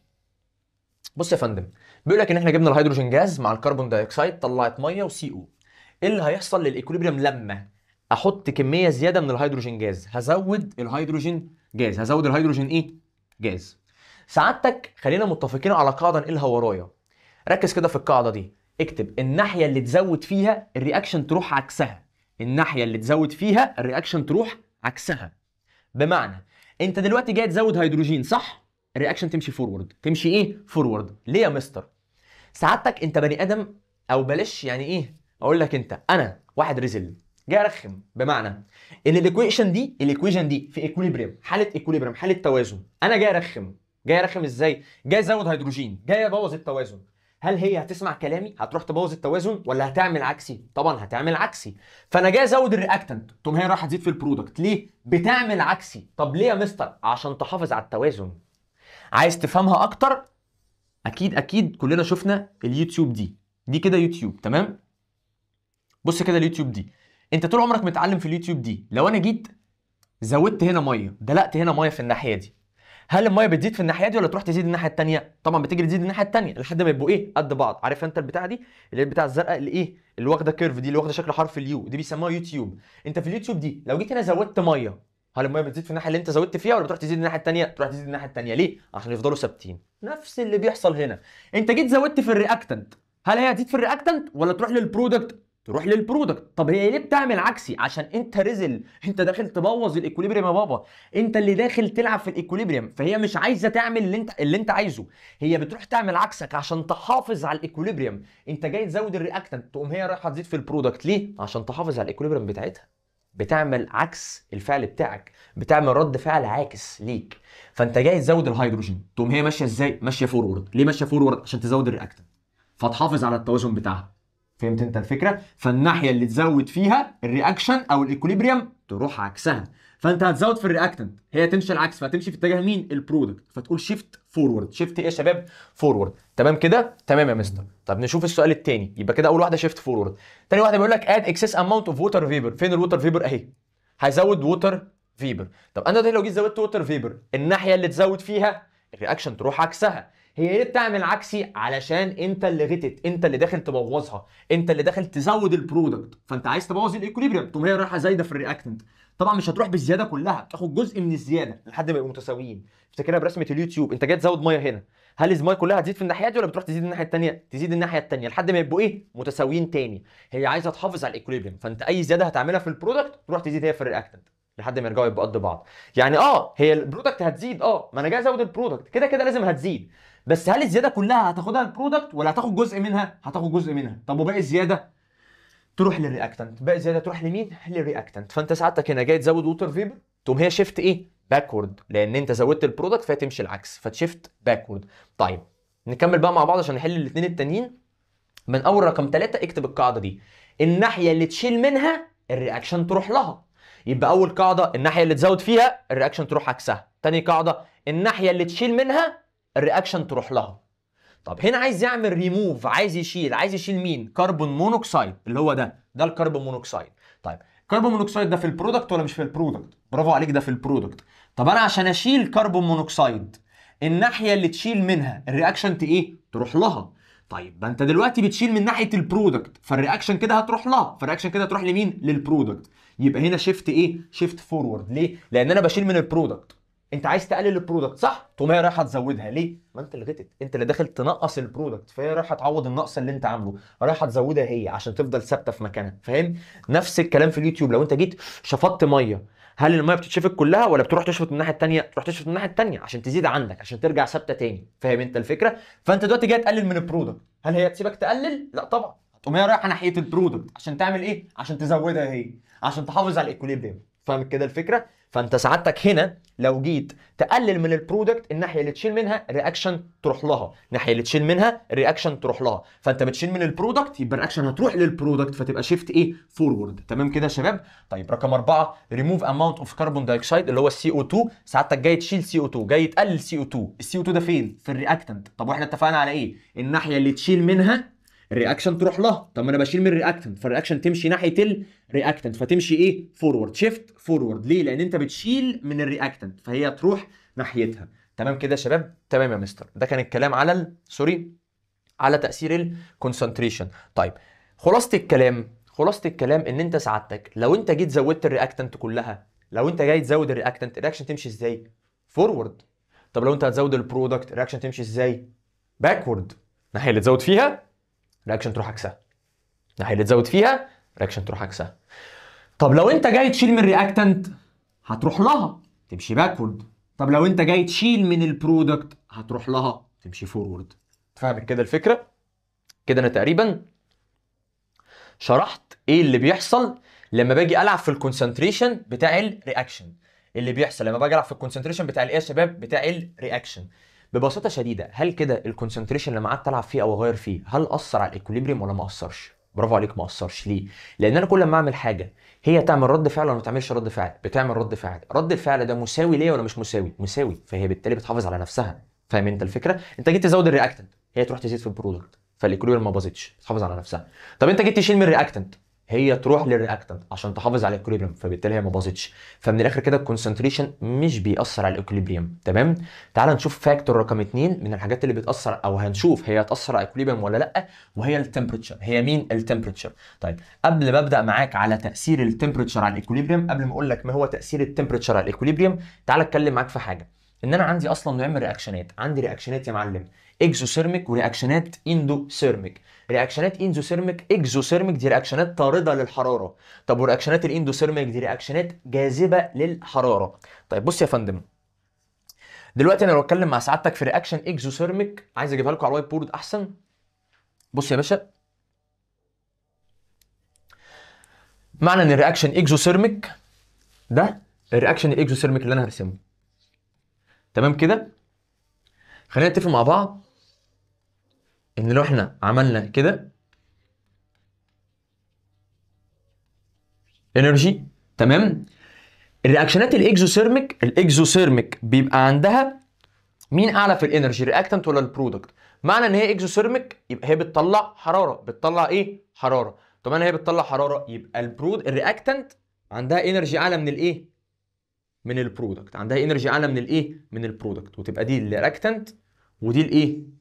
البرودكت. فاهم كده الفكره؟ مين عنده انرجي اعلى؟ الرياكتنت عندها انرجي اعلى من الايه؟ من البرودكت. طيب من الاخر كده يبقى رياكشنات الاكزوثيرميك الرياكتنت عندها انرجي اعلى من البرودكت، الرياكتنت عندها انرجي اعلى من الايه؟ من البرودكت. تمام؟ طب يا مستر هي لما رياكشن تبقى اكزوثيرميك لازم تتعلم ان الدلتا اتش بتبقى دلتا اتش بتبقى بالايه؟ بالنيجاتيف، والهيت بتبقى بعد السهم. الهيت بتبقى بعد الايه؟ السهم. يعني لو انا عندي A بلس B تطلع C، يبقى لازم الهيت تبقى بعد السهم، تبقى بعد الايه؟ السهم. تمام كده يا شباب؟ تمام يا مستر. طيب عايز تقول لي هنا تاني؟ عايز اقول لساعتك حاجه تاني. يبقى لو رياكشن اكزوثيرميك نتعلم مع بعضينا، لو رياكشن اكزوثيرميك بتبقى الدلتا اتش بالنيجاتيف، الدلتا اتش بالايه؟ بالنيجاتيف، وبيبقى الهيت بعد السهم، الهيت بعد الايه؟ السهم، لان هي بتطرد الحراره. وبتبقى الرياكتنت عندها انرجي اعلى من البرودكت، الرياكتنت عندها انرجي اعلى من الايه؟ من البرودكت. فلما بتيجي تعمل الدلتا اتش تبقى البرودكت الصغيره ماينس الرياكتنت الكبير، فلازم الدلتا اتش يطلع بالنيجاتيف. طيب لو رياكشن سعادتك اندوثيرميك اعكس الكلام. لو رياكشن اندوثيرميك اعكس الكلام حتى في الجراف. فلو دي هنا الانرجي، واخد بالك؟ تمام؟ هيبقى مين بقى هنا عنده انرجي اعلى؟ هنا هيبقى البرودكت عندها انرجي اعلى من الرياكتنت، فيبقى منظر كده. وتبقى دي البرودكت ودي الايه؟ الرياكتنت. طب معنى ان ده اندوثيرميك هتبقى الدلتا اتش ساعتها بالبوزيتيف. ليه؟ لان البرودكت اعلى من الايه؟ من الرياكتنت، فطالما اعلى هيطلع البرودكت الكبيره ماينس الصغير يديني رقم بوزيتيف. وتبقى الهيت قبل الايه يا معلم؟ قبل السهم، برافو عليك. زائد هيت، لازم الهيت تبقى قبل السهم. سي مثلا دي مثلا بتطلع سي. خلينا كده متفقين اللي قدامك ده الفرق بين الاكزوثيرميك والاندوثيرميك. لو رياكشن اكزو الدلتا اتش بالنيجاتيف، الهيت بعد السهم. احفظ معايا، دلتا اتش بالنيجاتيف، هيت بعد السهم. ولازم ان الرياكتنت يبقى عندها انرجي اعلى من البرودكت. لو رياكشن اندوثيرميك تبقى الدلتا اتش بالبوزيتيف والهيت قبل السهم، الهيت قبل الايه؟ السهم، وبتبقى البرودكت هي اللي عندها انرجي اعلى من الرياكتنت. ده كان كده خلاصه الكلام هنا. نرجع بقى لموضوعنا. بص سعادتك، عشان اشرح لك التمبريتشر هي فيها رغي كتير. انا تقريبا شرحت لك المقارنتين. بص يا فندم معايا، هشرح لك على الايكويشن دي. بص يا بابا، بس ايه، اصغر لك عشان الالوان تبان. بص يا فندم، هنا الايكويشن دي بتبقى عباره عن ان انا جايب نيتروجين دايوكسيد جاز بتطلع N2O4 نيتروجين تترا اوكسيد، تمام كده يا شباب، زائد ايه؟ زائد هيت. طيب ايه الفكره كلها؟ هي النيتروجين دايوكسيد دي لونها ايه؟ ريد براون، لونها ريد براون اللي هو اللون ده. خد بالك انت ازاي، ده اللون الريد براون، بني كده محمر، تمام. ال N2O4 اللي هي النيتروجين تترا اوكسيد دي مالها؟ كلرلس. دي ايه؟ كلرلس. يبقى الماده اللي قبل السهم لونها ريد براون اللي هو ده، الماده اللي بعد السهم كلرلس مالهاش لون، زي كده زي الشفاف ده، تمام. زائد هيت. هنا الهيت بعد السهم ولا قبل السهم؟ الله ينور يا رجاله، الهيت هنا بعد الايه؟ السهم. معنى ان الهيت بعد السهم، الهيت جايه بعد السهم، يبقى ده اندو ولا اكزو؟ استاذ اكزو سيرميك، في ناس مركزه اصلي. يبقى ده اكزو سيرميك، وساعتها تبقى الدلتا اتش بالايه؟ بالنيجاتيف، تبقى الدلتا اتش بالنيجاتيف، وساعتها يبقى الرياكتنت عندها انرجي اعلى من الايه؟ من البرودكت. المهم ده مش موضوعي، معنى ان الهيت بعد السهم تبقى الرياكشن اكزوثيرميك. طب ركز معايا يا استاذي، عايزك تعامل الهيت كانها ماده، زي الفكره اللي فاتت كانها ايه؟ ماده. هو انا لو زودت الهيت، لو زودت الايه؟ الهيت، الناحيه اللي تزود فيها الرياكشن تروح عكسها. طب هنا الهيت في الرياكتنت ولا في البرودكت؟ مستر دي بعد السهم فتبقى في البرودكت، فانا لو زودت الهيت هتمشي العكس، فهتمشي ناحيه الرياكتنت، فهتشفت ايه؟ باكورد، هتشفت باكورد. طب هي الرياكتنت دي لونها ايه؟ لونها ريدش براون، فلو انا رايح باكورد رايح ناحيتها، اللون الريدش براون ده هيتقل ولا مش هيتقل؟ هيتقل، ويبقى بالشكل ده. فاهم كده الفكره؟ يعني الايكويشن من غير ما اعمل فيها حاجه بيبقى لونها كده. طب انا لو عملت هيتنج هروح ناحيه اللون ده، ناحيه اللون الريد براون، فالريد براون ده هيتقل ولا مش هيتقل؟ هيتقل، يبقى بالمنظر ده. يبقى عشان نروح من هنا لهنا انا عملت ايه؟ هيتنج، فالهيتنج خلت الايكويشن او الرياكشن تمشي ازاي؟ تمشي باكورد، تمشي في اتجاه اللون، فاللون يتقل. فاهم كده الفكره؟ تمام. فانا عملت هيت معامله الماده. طب لو انا جيت قللت هيت، قللت هيت يعني عملت ايه؟ سقعت، عملت كولينج، شلت من الهيت. انا علمتك ان الناحيه اللي بشيل منها الرياكشن مالها يا فندم؟ بتروح لها، الرياكشن بتروح لها. طب الهيت دي فين؟ في البرودكت، فانا لما اشيل من الهيت كده الايكوليبريم هتمشي ناحيه البرودكت. طب وانت رايح ناحيه البرودكت، هل البرودكت دي لها لون ولا كارلست؟ لا يا مستر البرودكت دي كارلست، فاللون ده هيخف ولا مش هيخف؟ هيخف اهو. يبقى من الاخر باي هيتنج اللون يتقل، باي كولينج اللون يخف. طب انت مستر ازاي عملتها؟ عملت هيت كانها ماده عادي، انا عملت هيتنج زودت الهيت، فالهيت في البرودكت فتمشي باكورد في اتجاه اللون، فاللون يتقل. طب انا عملت كولينج قللت الهيت، والهيت في البرودكت، الاكويبريم تمشي ناحيه مين؟ البرودكت، والبرودكت مالهاش لون فاللون هيخف، فعامل الهيت كانها ماده. طب وانا يا مستر بعرف منين الهيت قبل السهم او بعد السهم؟ عن طريق الدلتا اتش. لو الدلتا اتش بالنيجاتيف تبقى الهيت بعد السهم، لو الدلتا اتش بالبوزيتيف تبقى الهيت قبل السهم، وعامل الهيت كانها ماده. عملت هيتنج بتزود الهيت، والناحيه اللي تزود فيها الرياكشن تروح عكسها، الناحيه اللي تشيل منها الرياكشن تروح لها. تمام كده يا شباب؟ ده كان تقريبا شرح تاثير التمبريتشر على الايكوليبريم، وهي برضو ما اثرتش. ليه يا فندم ما اثرتش؟ لان انت كل ما تيجي تعمل حاجه هي تروح تعمل عكسك. انت جيت عملت هيتنج هي مشيت العكس، مشيت عكس الهيت. طب انت جيت عملت كولينج هي مشيت في اتجاه الهيت عشان تعوض اللي انت عملته او اللي انت نقصته. طب نيجي بقى نتكلم مع بعض هنا على تاثير البريشر على الايكوليبريم، ودي اخر حاجه هنتكلم فيها مع بعض. طيب عشان بس ما نرغيش كتير وما نضيعش وقتكم، دي الايكويشن كده اللي هنشرح عليها. بص يا فندم، طالما بتكلم على بريشر يبقى لازم تكون المواد جازز او فيبر، لازم تكون المواد جازز او ايه؟ او فيبر. طيب خلينا نتفق مع بعض ان عشان نشوف تاثير البريشر لازم تكون الرياكتنت والبرودكت جازز او فيبر. طيب كده كله جاز فالدنيا تمام. قبل سعادتك ما تحل اي سؤال يخص البريشر او تاثير البريشر لازم تتاكد ان الايكويشن كلها جازز او فيبر. خلاص يا مستر اتاكدت. طيب تاني حاجه سعادتك عد النمبر اوف مولز قبل السهم وبعد السهم، عد النمبر اوف مولز فين وفين؟ قبل السهم وبعد الايه؟ السهم. طيب ازاي يا مستر عد النمبر اوف مول؟ بص يا فندم، هل هنا ال N2 قبلها رقم؟ لا، يبقى ب1. يبقى بكام؟ ب1. ال H2 هنا قبلها كام؟ قبلها 3. طب 3 1 يبقى كام؟ 4. تعالى لي هنا ال NH3 قبلها كام مول؟ 2. يبقى عدد المول هنا كام؟ 2. تعالى بقى نشوف هنا البريشر ب4 وهنا البريشر ب2. لو انا جيت زودت البريشر هتمشي ازاي يا مستر؟ بص يا فندم، مين اولى تخفف من عليه الضغط؟ مين اولى تخفف من عليه الضغط؟ الاربعه ولا الاثنين؟ الاربعه. يبقى انا بقلل الضغط في اتجاه الكتير، الاولى ان انا اخف عليه الضغط وارحمه شويه هو الكتير، فانا بقلل البريشر في اتجاه الكتير. طب لو انا عايز ازود الضغط مين يستحملني ويستحمل ان انا ازود عليه الضغط؟ هل الكتير المزنق ولا القليل اللي قاعد براحته؟ القليل اللي قاعد براحته اللي هو الاثنين. فانا بزود البريشر في اتجاه مين؟ القليل، وبقلل البريشر في اتجاه الكتير. فهمت الفكره ماشيه ازاي؟ كأن مثلا عندنا عربيتين مسافرين، عربيه راكب فيها 5 افراد وعربيه راكب فيها تاني فردين، تمام؟ فاحنا مسافرين، عربيه فيها 5 افراد مليانه على اخرها قاعدين مزنقين كده، وعربيه فيها فردين قاعدين براحتهم. طيب في شخص زياده عايز يسافر، تتوقعوا يركب في انهي عربيه؟ العربيه اللي فيها الخمسه ولا العربيه اللي فيها الاثنين؟ العربيه اللي فيها الاثنين، لان هي اللي فيها مكان واسع. فانت لو انت عايز تزود البريشر، رحت للكتير ولا للقليل؟ رحت للقليل. اهو بزود البريشر في اتجاه مين؟ القليل. فاهم انت الفكره؟ طيب واحد بقى من العربيتين دول عايز يعتذر عن السفر، مين الاحسن انه يعتذر عن السفر؟ واحد من العربيه اللي فيها اتنين ولا واحد من العربيه اللي فيها خمسه؟ من العربيه اللي فيها خمسه. ليه؟ عشان يخف الضغط من عليهم. فاهم انت الفكره ماشيه ازاي؟ فلو انت بقى عايز تخف الضغط، تخف الضغط لمين؟ للكتير ولا قاعد مزنق يا عيني. فانا هنا في الايكويشن دي سيبك بس من ايه؟ من الاسهم هنا، عشان الاسهم هنا ملخبطه شويه، معموله غلطه هنا. اعمل ايه يا مستر؟ دلوقتي ساعتك عندك هنا 4 وعندك هنا 2، لو انا جيت زودت البريشر، زودت الضغط، مين يستحملني؟ الاربعه ولا الاثنين؟ برافو عليك الاثنين. طب والاثنين دي فين؟ في الرياكتنت ولا البرودكت؟ البرودكت. يبقى هتمشي فورورد، هتروح ناحيه البرودكت. فانا لو جيت زودت البريشر تمشي فورورد، تمشي ايه؟ فورورد ناحيه البرودكت. طب لو انا جيت قللت الضغط، مين اولى ان انا اقلل من الضغط؟ الرياكتنت اللي هم الاربعه، فتمشي ناحيه الرياكتنت لو قللت البريشر. يبقى انا بزود البريشر في اتجاه القليل وبقلل البريشر في اتجاه الكتير. لو عايز تكتبها عندك كقاعده، بزود البريشر في اتجاه القليل وبقلل البريشر في اتجاه الكتير. تمام كده؟ طيب تمام يا مستر. طب بقول لك ايه، ما تيجي نشتغل على الفوليوم. تعالى نتكلم على الفوليوم. هو الفوليوم ده عكس الايه؟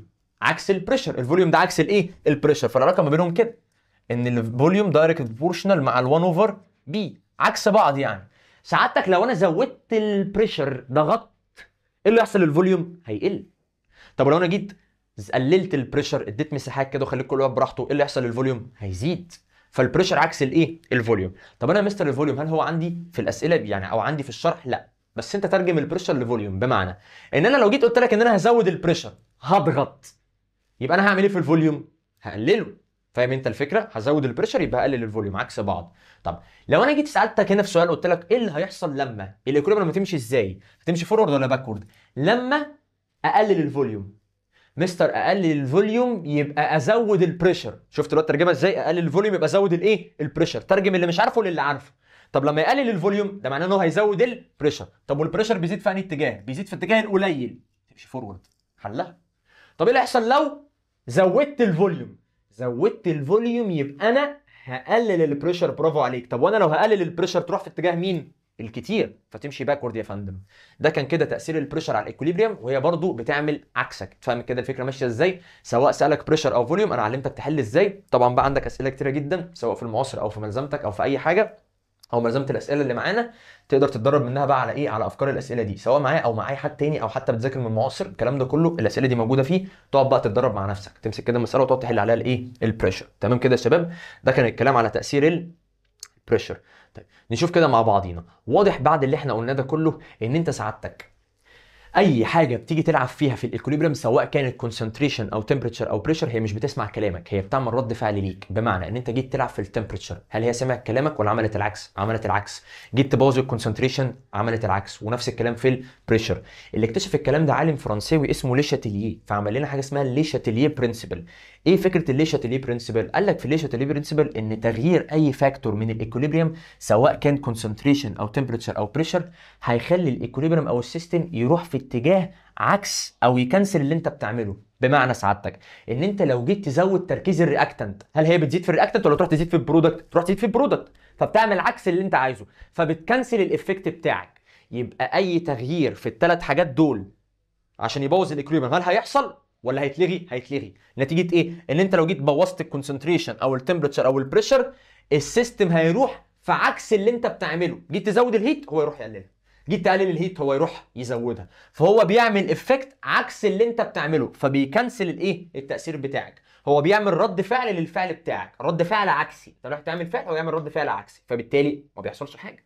فبالتالي الايكوليبريم بتفضل محافظه على نفسها. واللي اكتشف الكلام ده هو لي شاتيليه برنسبل. قال لك ان اي تغيير سواء كان في الفاكتورز بتاعت الايكوليبريم، سواء كان كونسنتريشن او تمبريتشر او بريشر، ساعتك لو جيت لعبت فيه او بوظته مش هيحصل اي حاجه، لانه يعمل رد فعل عكسي ليك، فبالتالي الايكوليبريم تفضل محافظه على نفسها. طب تعالوا كده نحل كده مساله مع بعضينا. المساله دي بصوا يا شباب، هنا مديني الايكويشن بيقول لي سعادتك ايه؟ وات از ذا افكت اوف. طب مبدئيا كده قبل ما نحل هنا الدلتا اتش بالايه؟ بالنيجاتيف. معنى ان الدلتا اتش بالنيجاتيف يبقى الرياكشن ده استاذ اكزوثيرميك، ومعنى ان هو اكزوثيرميك تبقى الهيت بعد السهم. خلاص بقى الناس المفروض ذاكرت، فادي الهيت هكتبها بعد السهم. تمام؟ اشتغل بقى. بيقول لك اد اكسس اوف ان 2، هيزود ال ان 2 اهو، ده ال ان 2.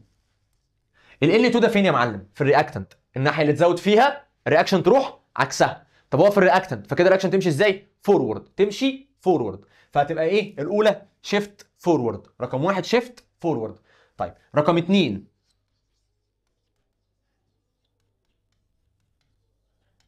رقم 2 سعادتك بيقول لي سعادتك هنا ايه في رقم 2؟ adding more amount of NH3، هيزود ال NH3. طيب ال NH3 دي فين؟ دي في البرودكت. سعادتك لما اجي ازود البرودكت، الناحيه اللي تزود فيها الرياكشن تروح عكسها، فهتمشي يا فندم باكورد، تمشي باكورد، فيبقى الثانيه دي شيفت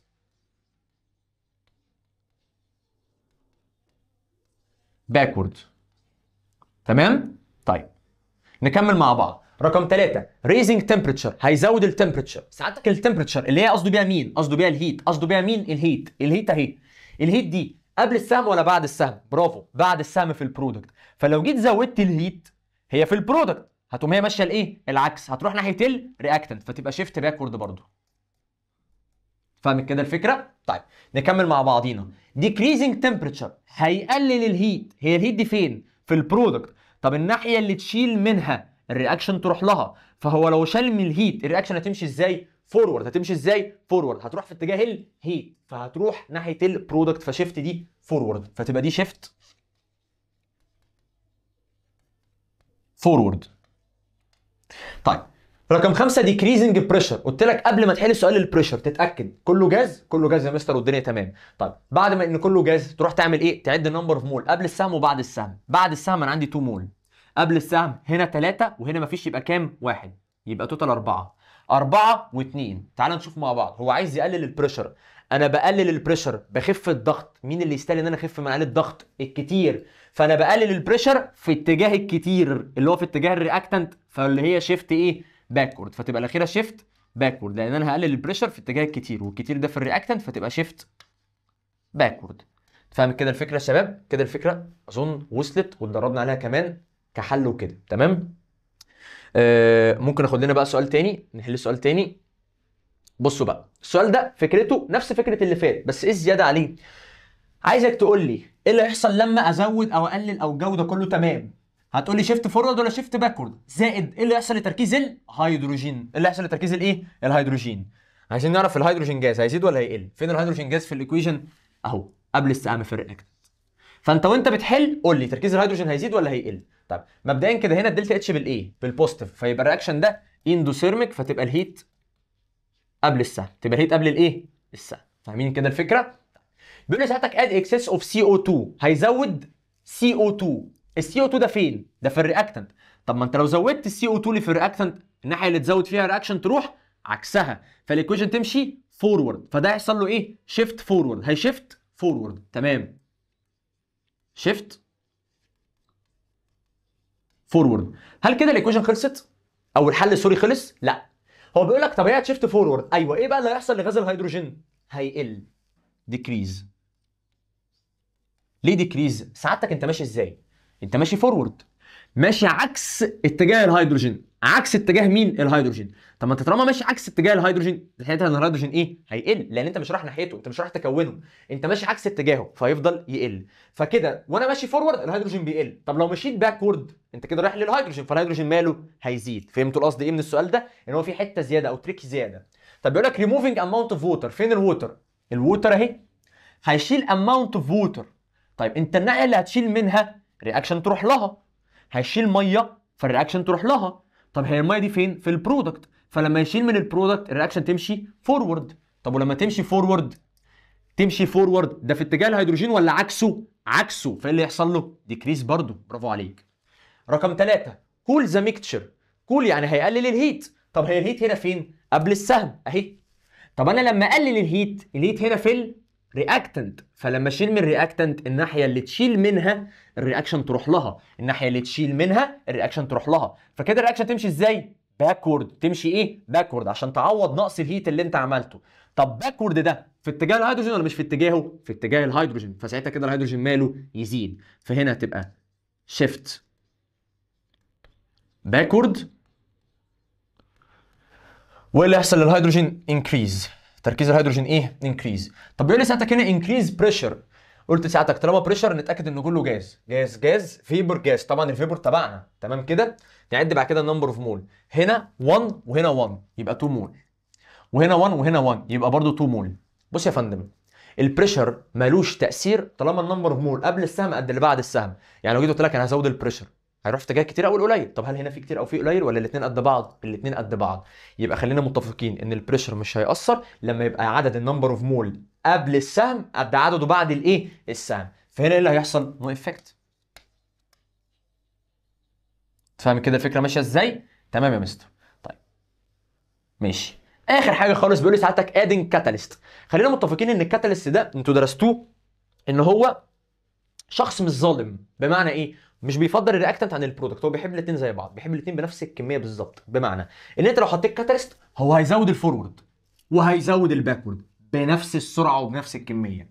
فهل كده الهيدروجين هيحصل له حاجه ولا التركيز بتاعه هيبوظ؟ لا، هو هيزود الفورورد، ما هو هيقل، ما هو هيرجع يزود الباكورد تاني بنفس السرعه، فهيرجع يزيد تاني بنفس الكميه. فهل كده الهيدروجين قل او زاد ولا ثابت؟ ثابت. يبقى هنا ليه تركيز الهيدروجين هيفضل ثابت؟ لان الكاتاليست، اكتب كده ورايا هنا، increase the rate of forward reaction and the rate of backward reaction by the same effect.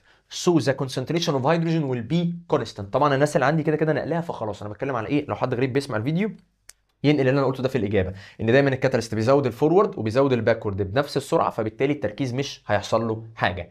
تمام كده يا شباب؟ تقريبا كده احنا خلصنا تدريب على الفكره دي كلها، ما اعتقدش ان في اي حاجه تاني.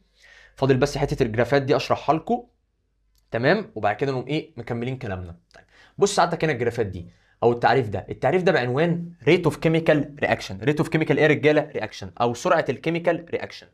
ريت اوف كيميكال رياكشن دي قصدي بيها بالعربي كده سرعه الرياكشن. سرعه الايه؟ الرياكشن. هو يعني ايه رياكشن اصلا؟ رياكشن يعني يا فندم الرياكتنت تروح تبقى برودكت. طب ما كل ما الرياكتنت تتحول لبرودكت بسرعه ده معناه ان الرياكشن سريع. فهو عايز يقول لك كده هو معدل تغير تركيز الرياكتنت في وقت قد ايه؟ يعني الرياكتنت تركيزها قل في وقت قد ايه؟ لو قل في وقت سريع يبقى الرياكشن سريع. يعني لو الرياكتنت بتتحول لبرودكت في وقت قليل تبقى الرياكشن دي سريعه. فاهم انت الفكره؟ فاقرا كده التعريف: It is a change in concentration of reactant per unit time. هو معدل تغيير تركيز الرياكتنت في الثانيه الواحده. فاهم انت الفكره؟ كل ما الرياكتنت تتغير في الوقت اسرع او الرياكشن التركيز بتاعها يقل في وقت اسرع ده معناه ان الرياكشن سريع. تمام كده يا شباب؟ طيب ساعتك الجراف ده بيعبر عن كيميكال رياكشن، بس يعني رياكشن بالظبط الجراف ده بيعبر عن الكومبليت رياكشن، بيعبر عن الكومبليت ايه؟ رياكشن. طب انا علمتك يا معلم، هو في الكومبليت رياكشن هل في رجوع؟ هل ده بيبقى ريفرسبل ولا ايرريفرسبل؟ برافو عليك، ده ايرريفرسبل. فما ينفعش البرودكت ترجع تكون الرياكتنت تاني. طب معنى ان البرودكت مش بترجع تكون الرياكتنت ده معناه ان ايه؟ ان الرياكتنت بتقل والبرودكت ايه؟ بتزيد. ركز بقى في اللفظ ده. معنى ان الكومبليت رياكشن ان كل الرياكتنت هتتحول لايه؟ لبرودكت. طب هل ينفع البرودكت ترجع تطلع رياكتنت تاني؟ قال لك لا، كل الرياكتنت بتخلص وتطلع البرودكت. بس ركز بس معايا، بص كده على منظر الجراف اللي بالازرق ده، هي الرياكتنت. الرياكتنت بتفضل تعمل ايه؟ تقل تقل تقل تقل لحد ما توصل للمينيمم. توصل للايه؟ للمينيمم. تيك كير، عمر الرياكتنت ما توصل للصفر، عمرها ما توصل للايه؟ للصفر. حتى لو كان الرياكشن ده كومبليت رياكشن، هي بتقل خالص خالص خالص لحد المينيمم، بس ما بتصفرش، ما بتوصلش للصفر. طب والبرودكت بقى اللي بالاحمر تفضل تزيد تزيد تزيد لحد ما توصل للماكسيمم. يبقى ده الجراف اللي بيعبر عن الكومبليت ايه؟ رياكشن. الكومبليت رياكشن اللي بيحصل عنده ان الرياكتنت بتقل خالص خالص خالص لحد ما توصل للمينيمم، والبرودكت بتزيد خالص خالص خالص لحد ما توصل للايه؟ للماكسيمم. اتفهمت كده الفكره؟ تمام يا مستر. هل ينفع ساعتها البرودكت ترجع تعمل الرياكتنت؟ لا، لان الرياكشن ده irreversible. ده ماله يا شباب؟ irreversible. خلينا كده متفقين على ده. طيب تعالى بقى نشوف الجرافات اللي بتعبر عن الريفرسبل رياكشن. تعالى بس نتكلم مع بعضينا في حاجه. انا قلت لك في الريفرسبل رياكشن شرط الريفرسبل رياكشن او الكيميكال ايكوليبريم اللي في الريفرسبل رياكشن ان مين يكون قد مين؟ ان الريت اوف فورورد يكون ايكوال الريت اوف باكورد. ريت اوف فورورد ايكوال ريت اوف ايه؟ باكورد. يعني عايز يوصل لك ايه سعادتك؟ عايز يوصل لك ان انت لازم سرعه اللي رايح يبقى قد سرعه اللي راجع. واخد بالك انت من الفكره؟ بس تيك كير، هل كنت ساعتها قلت لك لازم كونسنتريشن الرياكتنت يبقى قد كونسنتريشن البرودكت ولا يكونوا ثابتين؟ يكونوا ثابتين. طب هنا الرياكتنت بتطلع برودكت، والعكس البرودكت بترجع تطلع الايه؟ الرياكتنت. ده كده اتجاه الفورورد وده اتجاه الايه؟ الباك. اهو المنظر اهو، رياكتنت تطلع البرودكت والبرودكت تطلع الرياكتنت، من هنا لهنا فورورد، من هنا لهنا باكورد. طيب ليه يا مستر 3 جرافات؟ لان انا ممكن اثبت عند 20 80 الرياكتنت قليله والبرودكت كتيره، سوري البرودكت عاليه والرياكتنت قليله، او 50 50 الاثنين قد بعض، او 80 20 ده اعلى من ده. فانا عندي كام حاله للثبات؟ 3 حالات. مش انا قلت لك ان الايكوليبريم بوزيشن ده قابل للتغير؟ طب وطالما هو قابل للتغير يبقى اديني كام احتمال؟ 3. ممكن اثبت والرياكتنت اعلى من البرودكت، او والرياكتنت قد البرودكت، او والبرودكت اعلى من الرياكتنت. يبقى انا عندي 3 حالات في الريفرسبل رياكشن يطلعوا لي 3 جرافات. هنا سبيت لما مين اعلى من مين يا معلم؟ اهو اللي بالاحمر اعلى من اللي بالازرق، اللي هي البرودكت اعلى من الرياكتنت. مستر هي دي كده كيميكال ايكوليبريم؟ طبعا. انا مش لازم اثبت في النص، انا اثبت في اي حته. المهم ان مين يبقى قد مين؟ سرعه اللي رايح قد سرعه اللي راجع. لكن لازم تركيز الرياكتنت والبرودكت يكونوا ايه؟ كونستنت، مش لازم يكونوا ايكوال. فاهم انت الفكره؟ لازم يكونوا كونستنت عادي. طب انا هنا سبت ومين اعلى من مين؟ الرياكتنت اللي هي اللي بالازرق اعلى من البرودكت. طب انا هنا سبت ومين قد مين؟ لما كانت الرياكتنت ايكوال للبرودكت، هي ثابته في النص بالظبط. فدايما الايكوليبريم بوزيشن ما يفرقش معايا، انا مش فارق لي انت ثبت فين، المهم ان انت ثبت وخلاص. ثبت بقى وده اعلى من ده، الاثنين قد بعض، الثاني اعلى من ده، ما يفرقليش. المهم مين اللي يكونوا ايكوال. لو ركزت كده هتلاقي ان اللي لازم يكونوا ايكوال وما لهمش غير احتمال واحد، ده الريت اوف فورورد والريت اوف باكورد. لازم في الايكوليبريم او في الريفرسبل رياكشن لازم سرعه اللي رايح تبقى قد سرعه اللي راجع، ما ينفعش حد اعلى من الثاني. فدايما في الجراف لو احنا عملناه ما بين الريت اوف رياكشن والتايم ملوش غير جراف واحد. يبقى لو جراف معمول ما بين الريت اوف رياكشن والتايم هو جراف واحد، سرعه اللي رايح قد سرعه اللي راجع. لكن لو كان الكونسنتريشن والتايم، هل الكونسنتريشن لازم يكون ايكوال؟ لا، لازم يكون كونستنت. طب ولو كونستنت يديني كام احتمال؟ 3. كونستنت وده اعلى من ده، كونستنت والرياكتنت هي اللي اعلى من البرودكت، او كونستنت والاثنين قد بعض. يبقى احنا زي ما قلت لك الكيميكال ايكوليبريم ليها شرطين، تاني مره تتعاد. اول شرط ان الكونسنتريشن اوف رياكتنت والبرودكت ار كونستانت، ثابتين، يثبتوا فين مش فارق لي، اللي هي 3 احتمالات. تاني شرط ان الريت اوف فورورد والريت اوف باكورد لازم يكونوا ايكوال، ودول يدوني احتمال واحد بجراف واحد. تمام كده يا شباب؟ ده كان كده الفكره بتاعت الرياكشنز او انواع الرياكشنز وايه اللي بيأثر على الكيميكال ايكوليبريم. تمام؟ بعد كده برضو هنكمل مع بعض شرح الحته الباقيه. طيب نرجع نكمل مع بعض يا شباب الجزء ده. هنا بيقول لي ساعتك ريمارك، ومن الريمارك دي هنبدا شرح حته جديده مهمه جدا. بيقول لك عندنا الرياكشنات دي بتتقسم من حيث السرعه لثلاث حاجات. بتتقسم لرياكشنات سريعه جدا انستنتلي او انستنتينيوسلي، يعني بتحصل اوتوماتيك، ورياكشنات بطيئه نوعا ما زي الرياكشن اللي في النص، ورياكشنات بطيئه جدا. طيب رياكشنات سريعه زي مين؟ زي مثلا السيلفر نيتريت مع الصوديوم كلورايد، بتطلع صوديوم نيتريت زائد اي جي سي ال اللي هي السيلفر كلورايد، ودي برسبيتيت. عايز اقول لسعادتك ان انت وانس ان انت جبت مادتين دول حطيتهم على بعض البرسبيتيت بيتكون اوتوماتيك. فدي رياكشنات سريعه جدا. في عندنا رياكشنات بطيئه نوعا ما اللي انا لسه قايل لك عليها، زي مثلا لما اجيب بلانت اويل الزيوت النباتيه مع الصوديوم هيدروكسيد هدرجه يعني يطلع صوب زائد جلايسرول. تمام؟ اخر حاجه الرياكشنات البطيئه جدا. ايه اشهر رياكشنات بطيئه عندنا درسناها او خدناها قبل كده في حياتنا؟ هي الايرون راست، صدى الحديد. طيب ايه اللي بيخلي الرياكشن سريعه او بطيئه او نص نص؟ مين الشيء، ايه الحاجات اللي بتتحكم في سرعه الرياكشن؟ قال لك عندنا 6 عوامل هندرسهم مع بعض واحد واحد دلوقتي بيتحكموا في سرعه الرياكشنات. في عندي 6 فاكتورز بيتحكموا في سرعه الايه؟ الرياكشنات. نقرا كده مع بعض سريعا. اول واحده النيتشر اوف رياكتنت، رقم 2 كونسنتريشن، 3 تمبرتشر، 4 بريشر، 5 كاتاليست، 6 لايت. هدرس دلوقتي الستة فاكتورز دول وازاي بيسرعوا الرياكشن او يبطئوه. تمام؟ نبدا مع بعض باول فاكتور وهو النيتشر اوف رياكتنت. وعايز اقول لسعادتك ان النيتشر اوف رياكتنت ده بيتضمن حاجتين. بيتضمن كام حاجه؟ حاجتين. ايه هما؟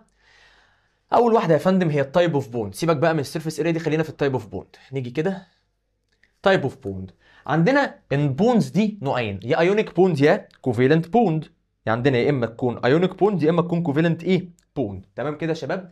طيب عندنا الايونيك بوند دي بتبقى عباره عن ماده بوزيتيف ماسكه مع ماده نيجاتيف. كوفيلنت بوند بيبقى عباره عن تو نون ميتالز ماسكين مع بعض. من الاخر كده خلاصه الكلام هشرح لك سريعا. مين اللي بيتفاعل اسرع يا مستر؟ اللي بيتفاعل اسرع الايونيك كومباوند. ليه؟ تعال اشرح لك على الوايت بورد. بص يا فندم اشرح لك على المثال اللي موجود هنا. انا عندي، لو انا عندي هنا بيكر، تمام؟ بصوا يا شباب نركز كده مع بعض. طيب خلونا كده ايه نشتغلها ثانيه واحده. لو احنا عندنا هنا بيكر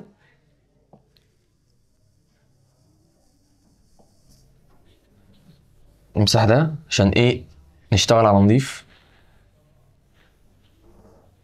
احنا عندنا نوعين من البوند. عندنا كام نوع؟ نوعين من البوند. عندنا ايونيك كومباوند وعندنا كوفيلنت كومباوند. مين اللي بيتفاعل اسرع؟ الايونيك كومباوند. زي مين مثلا؟ زي لو جبت لسعادتك NaCl زائد AgNO3.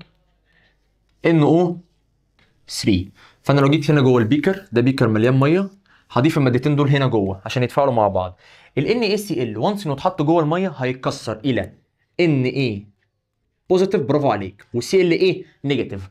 والAgNO3 ده لو جبته جوه الميه هيتكسر الى Ag بوزيتيف وNO3 ايه؟ نيجاتيف. طيب وانس ان ده اتكسر وده اتكسر، هل انا سخنت؟ هل انا عملت اي حاجه ولا هم اتكسروا اوتوماتيك؟ اتكسروا اوتوماتيك. ليه؟ لان دول ايونيك كومباوند. ما معنى ايونيك كومباوند؟ كومباوند يعني حاجتين ماسكين مع بعض. طب ايونيك يعني حاجه بوزيتيف مع حاجه نيجاتيف. فايونيك كومباوند عباره عن حاجه بوزيتيف ماسكه مع حاجه نيجاتيف. الايونيك كومباوند دي بتمتاز بان هي اول لما بتتحط جوه الميه بتتكسر اوتوماتيك لبوزيتيف والى نيجاتيف. طيب انا جبت دول كسرتهم ودول كسرتهم، ايه اللي هيحصل؟ البوزيتيف هيجي يمسك مع النيجاتيف والبوزيتيف ده هيجي يمسك مع النيجاتيف ايه؟ ده اوتوماتيك هيمسكوا مع بعض ويطلعوا لي البرودكت. هل انا سخنت او احتجت اعمل حاجه او ضيعت وقت ولا حصلت اوتوماتيك؟ حصلت اوتوماتيك لوحدها. على عكس الكوفالنت كومباوند. الكوفالنت كومباوند دول يا فندم بطاء. ليه بطاء؟ زي مثلا اما اجيب لك الاسيتيك اسيد مع مين؟ انا عايز اجيب لك المثل اللي عليك، مع مثلا الايثايل الكحول. ده هنا بطيء. ليه؟ لان انت المواد دي سعادتك لو جبتها جوه البيكر دي مش هتتكسر البوزيتيف والنيجاتيف. ليه؟ لان دول كوفيلنت، دول تو نون ميتال مع بعض. دول لو جيت ضفتهم هما الاثنين جوه البيكر هيفضلوا زي ما هما كده تنحين. طب عشان يتكسروا لازم تعمل ايه؟ لازم تعمل هيتنج. والهيتنج ده هياخد وقت ولا مش هياخد وقت؟ هياخد وقت. يبقى خلينا متفقين مين اللي بيتفاعل اسرع؟ الايونيك كومباوند. طبعا انا بتكلم جوه الميه. الايونيك كومباوند جوه الميه بتتفاعل اسرع من الكوفالنت كومباوند، لان الايونيك كومباوند ببساطه يا شباب جوه الميه وانس ان انت حطيتها جوه الميه ايه اللي بيحصل لها؟ بتتكسر. تتكسر ليه وايه؟ لبوزيتيف والى نيجاتيف لوحدها اوتوماتيك. فالبوزيتيف يمسك مع النيجاتيف والنيجاتيف يمسك مع البوزيتيف. لكن نيجي بقى للكوفالنت. الكوفالنت لو انت جيت حطيتها جوه الميه هل بتتكسر ولا تنحى؟ تنحى، تفضل زي ما هي كده ما بتتكسرش. طب وانا اعمل عشان تتكسر؟ لازم هيتنج، والهيت هياخد وقت. فنفضل متفقين ان جوه الميه او اللي بيتفاعل اسرع الايونيك كومباوند بيتفاعل اسرع من الكوفالنت ايه؟ كومباوند. تمام كده؟ تمام يا مستر. طب نرجع بقى لكلامنا. بص سعادتك، فده اللي انا قلته ده هو الشرح اللي هنا. بيقول لسعادتك ان الرياكشن بتوين المادتين دول ايونيك كومباوند هيتفاعلوا اسرع من الرياكشن ما بين المادتين دول اللي هم الكوفالنت ايه؟ كومباوند. وفكرتك ان الايكويشن دي اللي اسمها استرفيكيشن، لان انت لو جبت الاسيتيك اسيد مع الايثايل الكحول بتطلع استر ووتر اللي انا لسه قايلها ورا. ارجع كده هات اول الفيديو هتلاقي لسه قايل الايكويشن دي ورا، تمام؟ اللي هي بتطلع ايثايل اسيتيت استر زائد ميه اللي هي قابله للرجوع. طب مين الاسرع؟ الرياكشن اللي فوق ولا الرياكشن اللي تحت؟ طبعا اللي فوق، لان دي ايونيك كومباوند وانس ان انت حطيتها جوه الميه تتكسر اوتوماتيك لبوزيتيف والى نيجاتيف ويتجمعوا مع بعض ويطلعوا لي البرودكت. لكن دي لو حطيتها جوه الميه مش هتتكسر، هتفضل قاعده زي ما هي تنحى. طب اعمل عشان تتكسر؟ لازم تعمل هيتنج، والهيتنج بياخد وقت. تمام؟ نيجي لتاني حاجه من ضمن النيتشر اوف رياكتنت برضو، وهي اسمها السيرفيس اريا. اسمها الايه؟ سيرفيس اريا. طب تعالى برضو دي برضو اشرحها لك كده على ايه؟ على جنب. اوكي بص يا فندم، لو انا دلوقتي عايز اعمل رياكشن ما بين زنك زائد HCl وات ايفر بقى الرياكشن ده بيطلع ايه، فانا هجيب الزنك ده مره في شكل قالب واحطه مع HCl اهو. ده قالب زنك بلوك، واخد بالك؟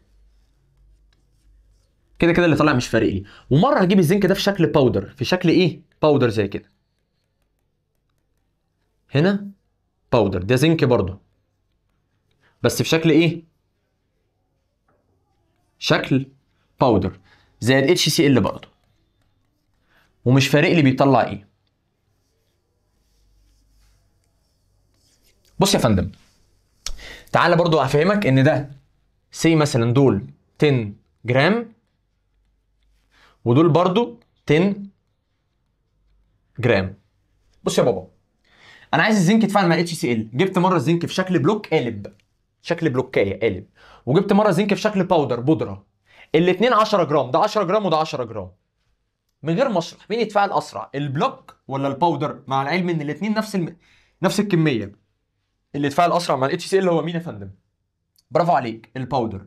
ليه الباودر هو اللي يتفاعل اسرع سعادتك؟ لان انت عشان يحصل رياكشن لازم الاتش سي ال يقابل الزنك كله. طب هنا فرصه الاتش سي ال ان هو يتفاعل مع الزنك فين؟ في الحروف دي، الحواف دي، صح؟ اللي هم 4 اتجاهات. لكن هنا الاتش سي ال لو دخل على الباودر هيقابله هنا ولا هنا ولا هيغرقه كله؟ هيغرقه كله. ليه يا فندم؟ كل ما البارتيكل سايز قل، كل ما حجم الماده قل، السيرفيس اريا زادت. يعني ايه السيرفيس اريا؟ الايه؟ الاريا المعرضه للرياكشن. المعرضه لايه يا فندم؟ الرياكشن. فكل ما البارتيكل سايز صغر السيرفيس اريا زادت، المساحه المعرضه للرياكشن مالها زادت. فالرياكشن كده يبقى اسرع ولا مش اسرع؟ اسرع. بدل ما الاتش سي ال هيقابل الزنك في 4 اتجاهات، هنا الاتش سي ال هيقابل الزنك في كل الاتجاهات، هيغرقه. فاهم انت الفكره؟ يبقى كده خلينا متفقين ان كل ما المساحه، كل ما حجم الماده صغر، البارتيكل سايز قل، كل ما السيرفيس اريا مالها يا فندم؟ زادت. معنى كلمه ان السيرفيس اريا زادت، المساحه المعرضه للرياكشن مالها؟ زادت، فالرياكشن يحصل اسرع. فدايما كده خلينا متفقين ان كل ما تقلل مساحه الماده كل ما السيرفيس اريا تزيد، فالريت يبقى اسرع. تمام؟ وبكده نكون شرحنا اول ايه فاكتور اللي هو النيتشر اوف رياكتنت، وبكده نكون خلصناه.